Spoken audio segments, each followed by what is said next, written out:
राधे राधे दर्शकों, जय श्री कृष्णा। आप सभी का बहुत बहुत स्वागत है हमारे चैनल प्रभात कहानी में। भगवान श्री कृष्ण का प्रिय महीना मार्गशीर्ष प्रारंभ हो गया है। इस मास में पूजा अर्चना करने से भगवान श्री कृष्ण का विशेष आशीर्वाद प्राप्त होता है और व्यक्ति को सभी प्रकार की आध्यात्मिक सुख सुविधाएं और भौतिक सुख सुविधाएं प्राप्त होती है।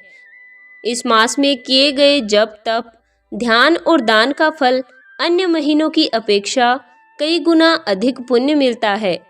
मार्गशीर्ष महीने में महालक्ष्मी की पूजा अर्चना भी की जाती है। इस माह में महालक्ष्मी व्रत की बहुत ही अधिक महत्ता है। महालक्ष्मी को प्रसन्न करने के लिए मार्गशीर्ष महीने के प्रथम गुरुवार से आप इस व्रत को रख सकते हैं। स्त्री और पुरुष दोनों ही इस व्रत को श्रद्धा भाव से कर सकते हैं। महालक्ष्मी की इस कथा को श्रवण और पठन करने से सुख समृद्धि आती है और मनुष्य पुण्य का भागी होता है। आइए महालक्ष्मी व्रत की कथा सुनते हैं। ये कहानी भारतवर्ष के सौराष्ट्र देश में द्वापर युग की कहानी है। उस कहानी को प्रेम से सुने। और अगर आप हमारे चैनल पर नए हैं तो चैनल को जरूर सब्सक्राइब करें। सौराष्ट्र में भद्रश्रवा नाम के राजा थे। वे बड़े पराक्रमी राजा थे। 4 वेद, 6 शास्त्र, 18 पुराणों का उन्हें ज्ञान था। उनकी रानी का नाम सुरत चंद्रिका था। रानी दिखने में सुंदर और सुलक्षणा थी, पतिव्रता भी थी। उन दोनों को 7 पुत्र और उसके बाद एक कन्या का वरदान मिला था। कन्या का नाम श्यामबाला था। एक बार महालक्ष्मी जी के मन में ये आया कि जाकर उस राजा के राजप्रसाद में रहें।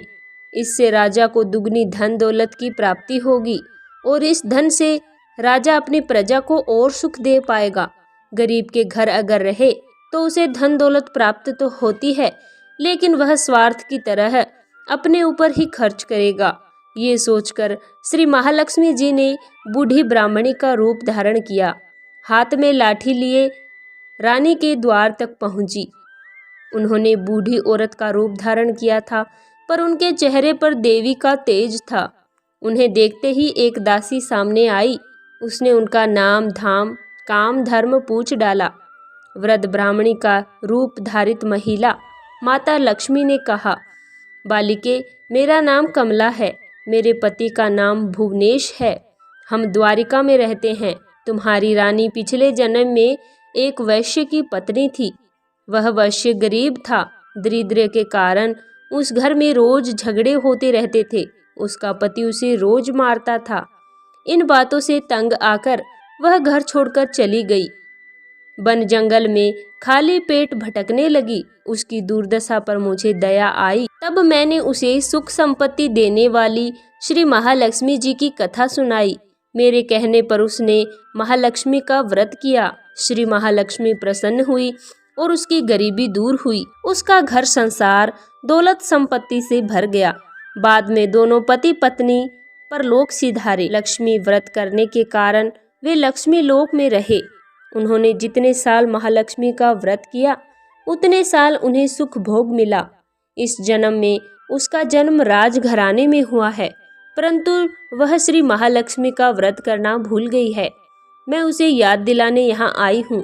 बुढ़िया की बात सुनकर दासी ने उन्हें प्रणाम किया और श्री महालक्ष्मी का व्रत किस तरह किया जाता है इसके बारे में बुढ़िया से पूछा।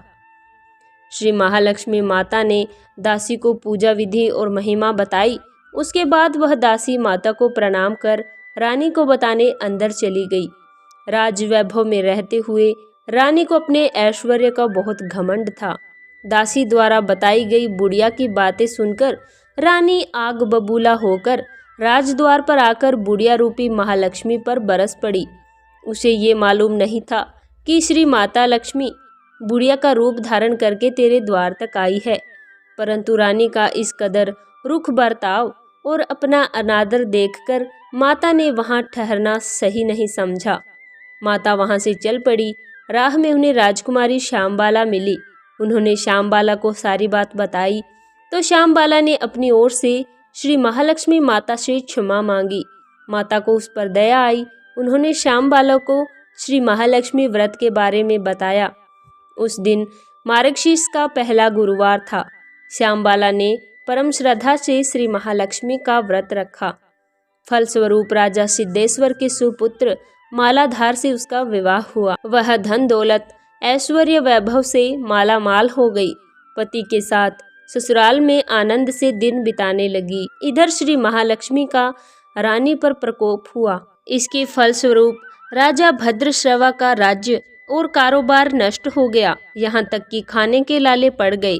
ऐसी हालत में एक दिन रानी ने राजा से निवेदन किया कि हमारा दामाद इतना बड़ा राजा है, धनवान है, ऐश्वर्यशाली है, क्यों न हम उसके पास चले जाएं, अपना हाल उसे बताएं, वह जरूर हमारी मदद करेगा। इस बात पर राजा भद्रश्रवा दामाद के पास रवाना हुए। राज्य में पहुंचकर एक तालाब के किनारे थोड़ी देर विश्राम लेने के लिए ठहरे। तालाब से पानी लाते जाते दासियों ने उन्हें देखा। उन्होंने विनम्रता से उनकी पूछताछ की। जब उन्हें ये मालूम हुआ कि वे रानी श्यामबाला के पिता हैं, तो दौड़ते हुए जाकर उन्होंने श्यामबाला को सारी बात बताई। श्यामबाला ने दासी के हाथ राज परिधान भेजकर उनका बड़े ठाट बाट से स्वागत किया, खान पान करवाया। जब वे लौटने लगे तो सोने की मोहरों से घड़ा भर दिया। राजा भद्रश्रवा जब वापस लौटे तो उन्हें देखकर रानी सूरत चंद्रिका खुश हुई। उन्होंने सोने की मोहरों से भरे घड़े का मुंह खोला तो देखती रह गई। घड़े में धन के बदले कोयले मिले। ये सब श्री महालक्ष्मी के प्रकोप से हुआ था। इस प्रकार दुर्दशा में कई दिन बीत गए। इस बार रानी स्वयं अपनी कन्या के पास गई। वह दिन अगहन माह का अंतिम गुरुवार था। श्यामबाला ने श्री महालक्ष्मी का व्रत किया, पूजा की, अपनी माता से भी व्रत करवाया। इसके बाद रानी अपने घर गई। श्री महालक्ष्मी का व्रत रखने पर उसे फिर से अपना राजपाट, धन दौलत और ऐश्वर्य वापस मिल गया। वह फिर से सुख शांति आनंद में अपना जीवन बिताने लगी। कुछ दिनों बाद राजकन्या श्यामबाला अपने पिता के घर आई। उसे अपने घर पे देखकर सूरत चंद्रिका को पुरानी बातें याद आई। यही कि श्यामबाला ने अपने पिता को घड़ा भरकर कोयला दिया था और उसे तो कुछ भी नहीं दिया था। इसी कारण श्यामबाला को अपने पिता के घर आने पर उसका कोई आदर आतिथ्य नहीं हुआ, बल्कि अनादर हुआ। इस पर उसने इस बात का तो बुरा नहीं माना। अपने घर लौटते समय उसने पिता के घर से थोड़ा नमक लिया। अपने घर लौटने पर उसके पति ने पूछा, अपने मायके से क्या लाई हो? इस पर उसने जवाब दिया, वहाँ का सार लाई हूँ। पति ने पूछा, इसका क्या मतलब हुआ? श्यामबाला ने कहा, थोड़ा धीरज रखें, सब मालूम हो जाएगा। उस दिन श्यामबाला ने सारा भोजन नमक डाले बिना बनाया और परोसा। पति ने खाना चखा। सारा खाना नमक बिना का था, इसलिए कोई स्वाद नहीं आया। फिर श्यामबाला ने थाली में नमक डाला, इससे सारा भोजन स्वादिष्ट लगने लगा। तब श्यामबाला ने अपने पति से कहा, यही है मायके से लाया हुआ सार। पति को उसकी बात सही लगी। फिर दोनों हंसी मजाक करते हुए भोजन करने लगे और कहा कि इस तरह जो कोई श्रद्धा भाव से श्री महालक्ष्मी की पूजा करे और उससे माता की कृपा होती है, सुख संपत्ति शांति प्राप्त होती है, सभी मनोकामनाएं पूरी होती है। परंतु यह सब प्राप्त होने पर माता की पूजा को कभी भूलना नहीं चाहिए। हर गुरुवार को व्रत पाठ जरूर करना चाहिए। इस तरह श्री महालक्ष्मी की महिमा भक्तों की मनोकामना पूरी भी करती है। इस प्रकार श्री महालक्ष्मी की गुरुवार की कथा संपूर्ण होती है। हे महालक्ष्मी माता, जिस प्रकार आपने राजा को उसका राजपाट दिलाया, वैसे अपनी कृपा सभी पर बनाए रखना।